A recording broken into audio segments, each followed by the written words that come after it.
Le hautement social prend corps dans le rang des aspirants au métier d'enseignant au Bénin. Environ 30 000 AME voient leurs conditions de vie et de travail s'améliorer à la suite du Conseil extraordinaire des ministres tenu le lundi 18 mars 2024. Le gouvernement a décidé d'octroyer de nouveaux avantages à leur profit. Il s'agit de l'extension à 12 mois de la prise en charge de leur rémunération à compter de la présente année scolaire, le bénéfice d'une assurance maladie selon les modalités prévues pour les fonctionnaires, le bénéfice d'un congé de maternité pour les AME de sexe féminin, l'institution d'une prime d'engagement au service d'intérêt national d'un montant de 20 000 francs CFA par mois et par AME à compter du mois de mars 2024, la gratuité des frais de scolarité pour les enfants des AME, à l'instar de ceux des enseignants fonctionnaires et contractuels de l'État. Des décisions qui apportent visiblement du baume au cœur des bénéficiaires. Approchés, ils expriment à cœur joie leur reconnaissance à l'égard du gouvernement Talon. D'après ces derniers, les pourparlers et la patience dont ils ont fait preuve commencent à porter des fruits. C'est une bonne chose. C'est une bonne chose, d'autant que tu es AME et avant tu payais de scolarité pour tes enfants et on t'informe que désormais tu ne vas plus faire sortir de l'argent de ta poche. Quand même, si vous étiez à ma place, vous n'allez pas dire non. Vous n'allez pas dire que vous n'êtes pas en joie. Donc c'est une joie partagée et je continue toujours de dire merci à ce gouvernement qui a pensé à nous. Vraiment, c'est une décision salutaire que le gouvernement a portée à nos vaillants enseignants qui sont avec nous et qui, depuis un certain moment, sont en train de chercher des voies et moyens pour pouvoir joindre les deux bouts. Tomber enceinte et faire chose là avec le travail sans congé, ça stresse beaucoup d'entre nous et ça constitue un frein pour ça. Et qu'une fois qu'ils ont accordé cette opportunité pour nous femmes, c'est vraiment un acte très souhaitable et vraiment louable. Toutefois, les centrales syndicales, aux côtés de leurs administrés qui constituent pour l'heure les AME, invitent le gouvernement à plus de bienveillance. Les aspirants au métier d'enseignant souhaitent un reversement, acte qui leur permettra, à en croire leurs propos, de jouir pleinement du travail qu'ils abattent dans les salles de classe. Nous sommes dans notre 5e année. Il faudrait seulement qu'on pense à notre reversement. En réalité, ils sont recrutés comme agents contractuels de l'État. Les mesures sont prises, c'est bon. Mais ça arrange plus ceux qui sont jeunes pour entrer dans le système que ceux qui sont là. On ne leur reconnaît pas leur titre d'agent contractuel de l'État. Et les conséquences, c'est quoi? C'est qu'ils n'ont pas le salaire d'agent contractuel de l'État. Même malgré les 20 000 là, ils n'ont pas le salaire d'agent contractuel de l'État. Quand il va à l'hôpital, il n'a pas les moyens pour se faire soigner. Les prises en charge sont de bonnes choses, mais il faut revoir aussi quelle prise en charge parle-t-on. Nos prises en charge ne vont même pas dans les pharmacies achetées. Nos prises en charge, c'est seulement les frais médicaux, quelques analyses. Lorsque vous parlez de certaines analyses à l'hôpital, on vous rejette même pour dire que votre prise en charge n'est pas pour ça. Ils n'ont pas les indemnités d'agents contractuels de l'État. Et ils n'ont pas la retraite là déjà assurée. Or, s'ils étaient agents contractuels de l'État, ils cotisent au Fonds national de retraite. Or, ils vieillissent tous les jours. Même s'il reste des points à satisfaire, c'est 10 millions de francs CFA que le gouvernement injecte ainsi dans ses mesures en faveur des AME. Pour rappel, ils ont été recrutés en 2019 pour combler le déficit noté dans le corps enseignant sur toute l'étendue du territoire national.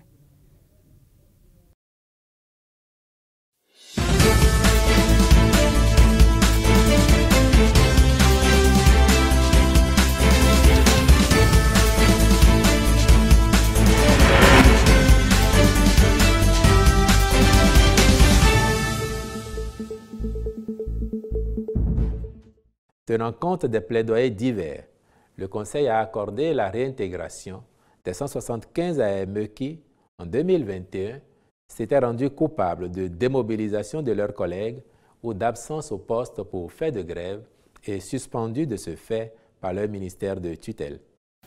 C'est ce que nous avons toujours demandé en Soudine. Ce n'est pas le fait d'aller en grève, de faire des grèves pour montrer à l'autorité qui est l'autorité suprême aujourd'hui, qui est la bonne solution. Il y a beaucoup de techniques aujourd'hui de lobbying que nous faisons, surtout à la CSA Bénin, les syndicats de la CSA, de l'enseignement, nous faisons auprès des gouvernants, auprès des politiques pour que beaucoup de choses se règlent. Nous devons savoir une chose. Les AME sont mobilisés, d'autres enseignants sont mobilisés, tout le pays s'est mobilisé, on a obtenu un peu. C'est comme si on se mobilise davantage, on aura encore mieux. Les autres travailleurs aussi qui ont des problèmes, ils doivent se mobiliser, même vous la presse, mobilisez-vous pour revendiquer. Ce n'est pas le fait d'aller en grève pour montrer à l'autorité que nous voulons découdre avec elle qui est la solution. Je ne pourrais même pas vous dire la joie qui m'anime. Ça veut dire que, sincèrement, notre président est un homme de parole et un homme de paix. Parce que quoi? Ceux-là qui ont lutté, qui ont pensé, qui ont fait quelque chose pour l'amélioration de notre corps et qui ont été servis, qui ont servi comme cobayes et ils les ont renvoyés du corps sans leur donner une chance. Je vois que la famille de ceux-là maintenant seront à l'aise, seront en joie. Et c'est déjà une joie pour tout le corps. Leur réintégration, là, ça m'a vraiment réchauffé le cœur parce qu'ils n'ont pas fait quelque chose de mal à l'époque pour qu'on puisse les radier de la sorte. C'est toujours pour l'amélioration de notre conditions de vie, de travail. C'est pour cette raison qu'eux, ils ont subi ce sort-là. Mais Dieu merci qu'on les a pris en compte.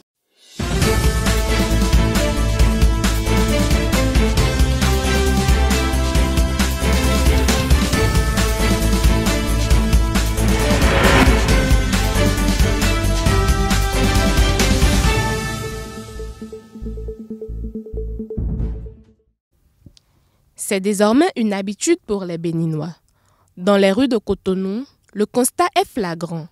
Les conducteurs et passagers des engins à 2 ou 3 roues ont tous mis leur casque avec la linguée. Excès de vitesse, non-port de casque pour motocyclistes et passagers, communication au guidon ou volant, non-respect du couloir de circulation, défaut de plaque d'immatriculation, la police républicaine mène désormais une répression implacable contre ces infractions depuis ce 1er mars 2024. Déjà, c'est une bonne décision parce qu'elle garantit la sécurité de tout citoyen. Les pays voisins le faisaient déjà avant nous. C'est une très bonne décision de la part du gouvernement parce que le gouvernement est en train de sauvegarder toutes ses fiches en nous demandant de porter le casque et puis ceux de derrière aussi, ceux que nous remarquons. Non, c'est une bonne chose. Répression des casques, c'est pour notre sécurité. Mais c'est nous-mêmes qui faisons que cette répression, on dit répression, parce que nous sommes têtus au Bénin. Quand on te dit, il faut faire comme ça, il faut porter ton casque pour ta sécurité, fais ci, fais ça, il faut seulement observer ce qu'on dit. Mais nous sommes les gens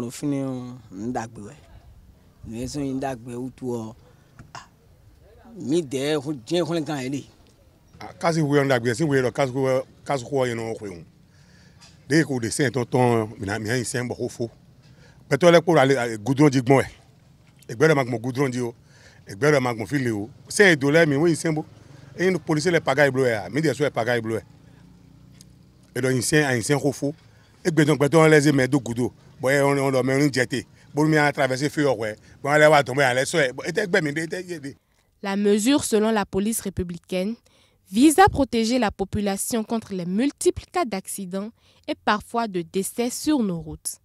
Et les dernières statistiques du Centre national de sécurité routière viennent corroborer le fait. C'est plus de 26 000 cas d'accidents dont 700 morts par an à raison de 2 morts par jour qui sont enregistrés au Bénin par le biais du bulletin annuel des accidents constatés entre 2015 et 2016. Si certains encouragent le gouvernement dans sa démarche, d'autres implorent la clémence du chef de l'État. Par exemple, ce matin même, moi j'ai vu des gens encore conduire moto sans casque, même celui qui conduit. Où allons-nous? C'est de l'incivisme. C'est de l'incivisme. Donc nous sommes trop têtus. On n'a qu'à continuer seulement la répression.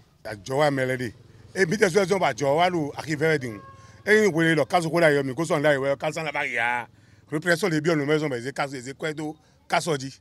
Bon, casso, elle arrive. Va y avoir à mon goût de lien, oui, casso, on dit encore quelqu'un. Amako casa, à quelqu'un, casso, à quoi, maman, il retrouve à oui, et le dos de bois. Et oui, mais pour moi, mais les gestes, mais oui, pour yendo. Casso, il y a ton cuidi, ton contion, et le dos de bois.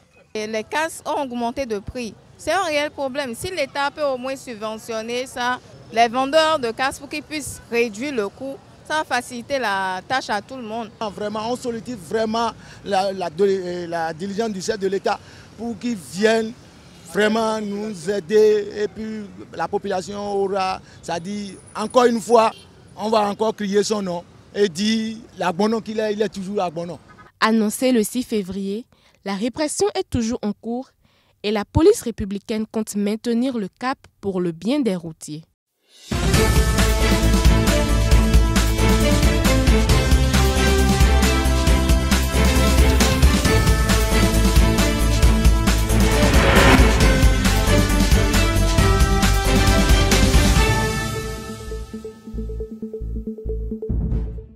Le casque que le gouvernement des autres a porté, c'est pour notre bien. Parce que ça en fait du bien en cas d'accident. Quelqu'un a un casque, il fait au pédé. Même moi, je suis des tons. Bon, bénéfice, par un casque. Même moi, je suis des enfants, il y a un casque. Quelqu'un qui va aux anneaux, il y a une moto, et notre toit, moto no déraille, quelqu'un no déraille. Même pour Ajaï Balé, à fond, à Malefon, elle est bleu. Il faut dire que le Béninois a déjà compris.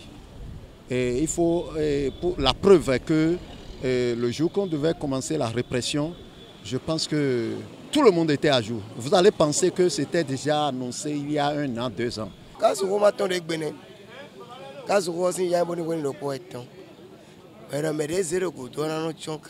Mais de la manière dont la police est en train de réprimer, avec ce qui s'est passé tout à l'heure à Gontikon, ce n'est pas du tout bon.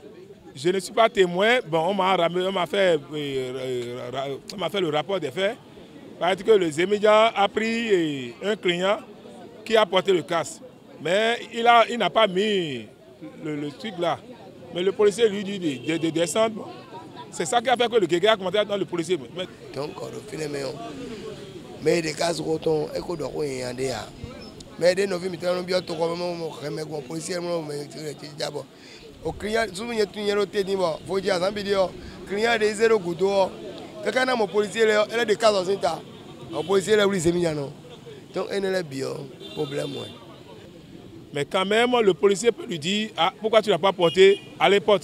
Par rapport au temps, par rapport à ce que nous traversons aujourd'hui, il faut dire que les gens ont fait beaucoup d'efforts pour être en règle en même temps. Le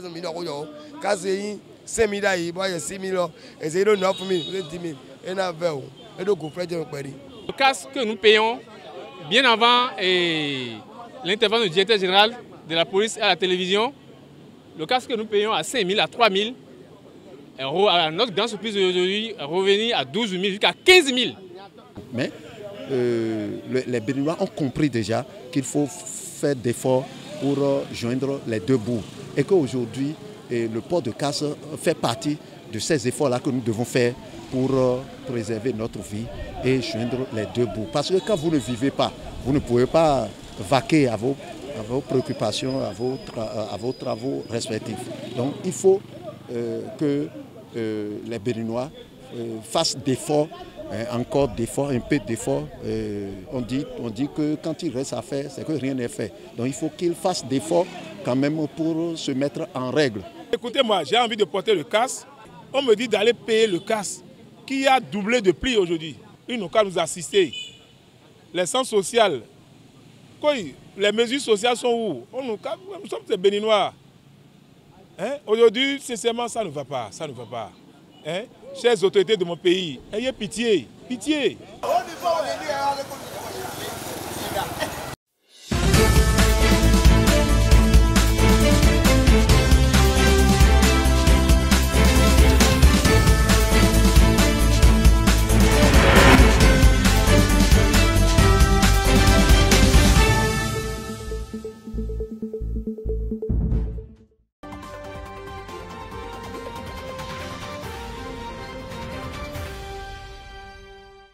Chers téléspectatrices, chers téléspectateurs, ces jours-ci, on parle assez de cette affaire de répression pour non-port de casque.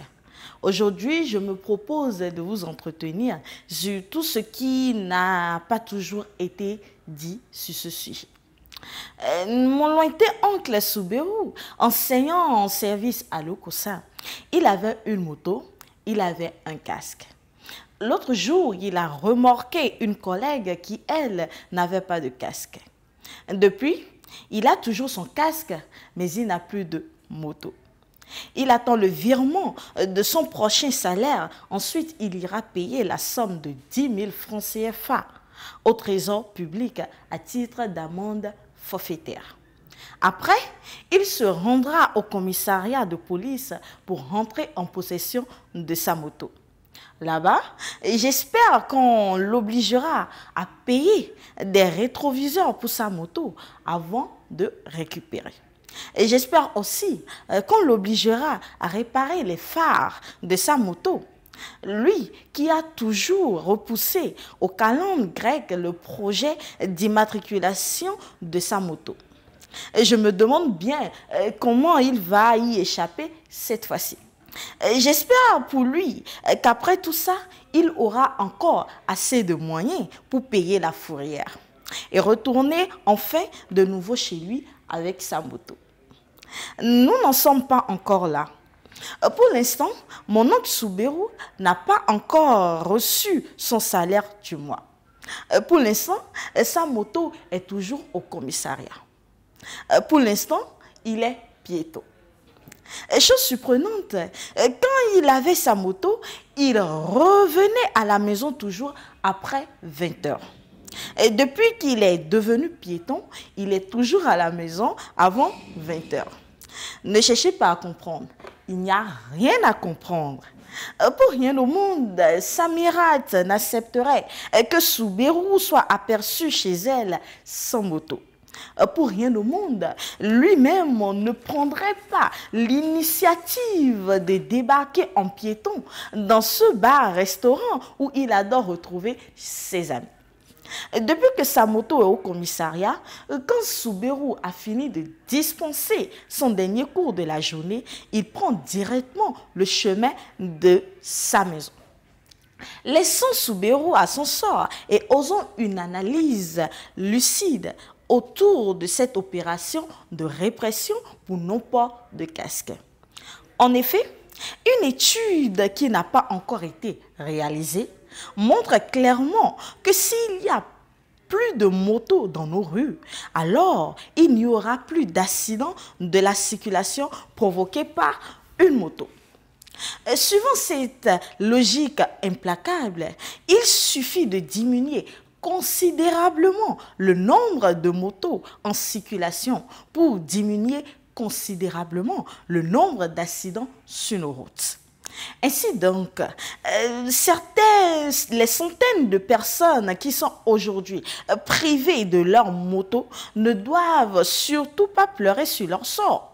Ces personnes doivent plutôt bénir cette opération de répression qui les soustrait du risque d'être victimes d'un accident de circulation.